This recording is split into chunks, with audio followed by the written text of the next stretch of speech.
Hey guys, this lesson is for lesson 7, powers of I. Today you saw in class that I is coming from a radical -1. We also saw that I squared, after squaring that radical -1, is just -1. So I'm going to have you right now do this do now, press pause, and when you're ready, press play. Okay, so for A, the first thing I said to you in class today when you see these negatives is to take them out. So radical -32 is I radical 32. And then from there, you can simplify the radical as you normally would. 32 is 16 times 2 with the 16 as the perfect square. It comes out as the 4 with that 2 staying inside. Bring down the I, so this one is 4I radical 2. For B, same thing. Here's our negative. We're going to take it out as an I. But now we already had an I out there. So I times I should give us I squared. That radical 18 is going to split up as well as 9 times 2. 9 comes out as a 3. The radical 2 stays inside. I squared comes down. So far we have 3I squared radical 2. However, I did in class tell you that we're not going to leave i's with exponents. So here is where that I squared equals -1 comes in. If I replace that with a -1 and multiply it in, I now get -3 radical 2 as my answer. Okay, so now here's what we're going to do. We're going to do some powers of I going past 2. But in order to do it, we are going to simply use our calculator. We should have put our calculator into A plus BI mode today. If you did not, you're going to turn on your calculator, go to mode, which is to the right of the second button, the blue button at the top. And if you arrow down towards the bottom, you want to highlight where it says A plus BI, press enter so that black box is around it, and then you can hit clear to get out. So you're going to type each of these into your calculator. Now, in order to do that, here's what you're going to follow along with on your calculator. You're going to hit that blue second button. You're going to hit the decimal to get the I now, and then the caret button to type in an exponent, and the first one, I to the 0, we see we type it in. We should get +1. So now we're going to do it again. Second decimal to get the I, caret 1 to do I to the first, and this time you should get I. So keep going with the rest of them to try to get all your powers of I that are listed there. When you're ready, press play again. Okay, so you can see here I put in my powers of I. On the calculator, I showed you the I to the 0 was +1, I to the first was I squared, you should have gotten -1, but that's one that we did do in class today. I cubed is -I to the 4th is +1, I to the 5th is I to the 6th is -1, and now I to the 7th should be -I. Now, unless you have the newer calculator, you might have gotten a weird thing with e's on it. So if you did, I'm going to show you another little video that shows what you need to be doing. If you got the -I like I did by typing in I to the 7th, then you can just fast forward a little bit and skip this next part.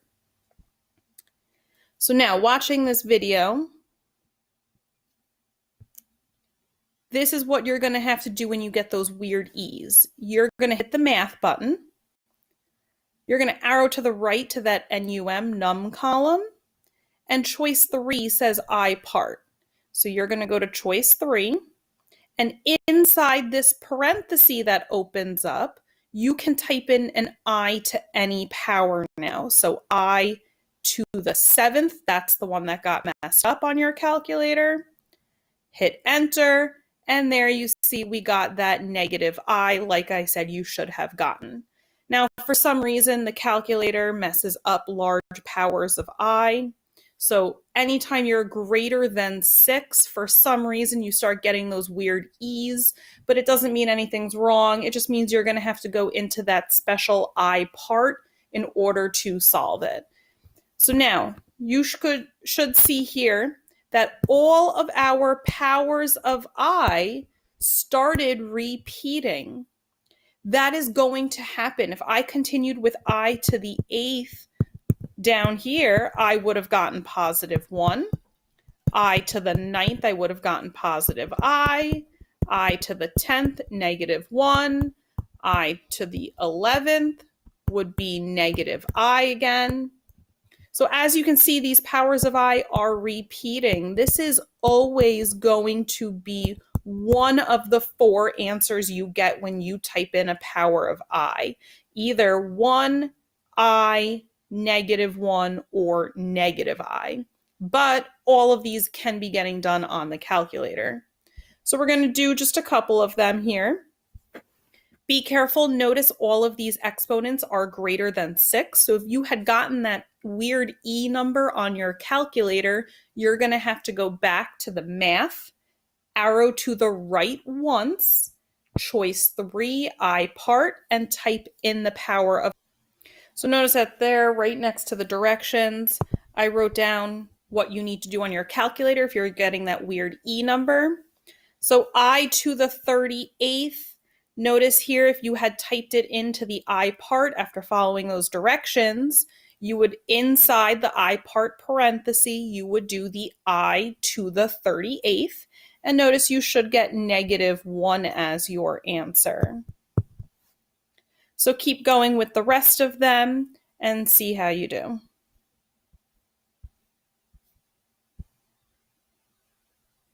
So notice here's a screenshot of my calculator screen.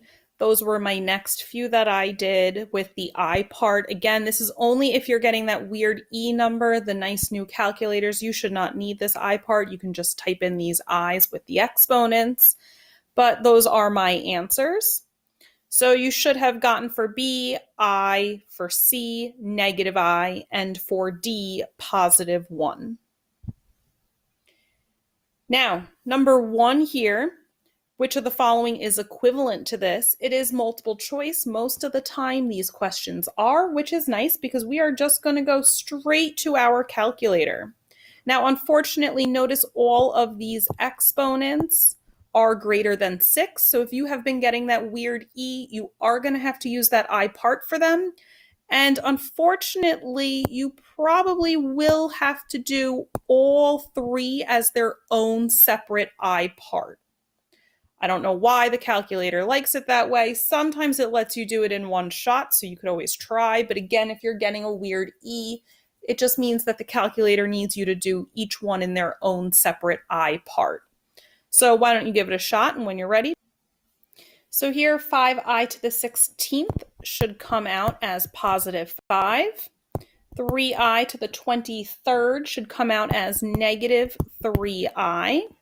And I to the 26th should come out as negative 1.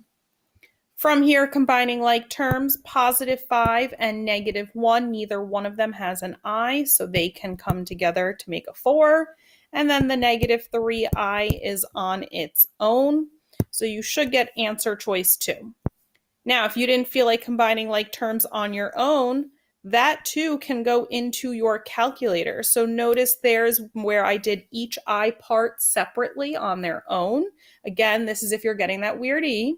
And then after that, you no longer are dealing with big exponents, so the calculator can handle it.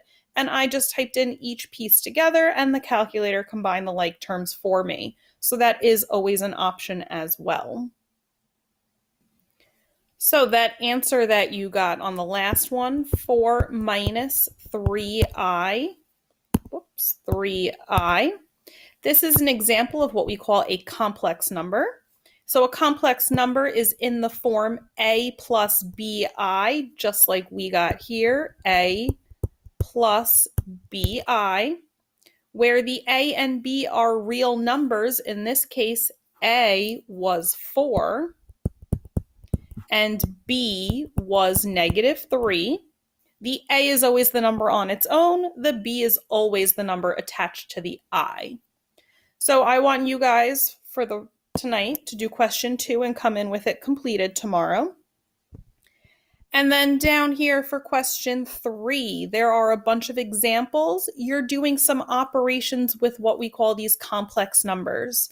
I's are treated just like X's. So here for A, in order to add these together, you're just combining like terms.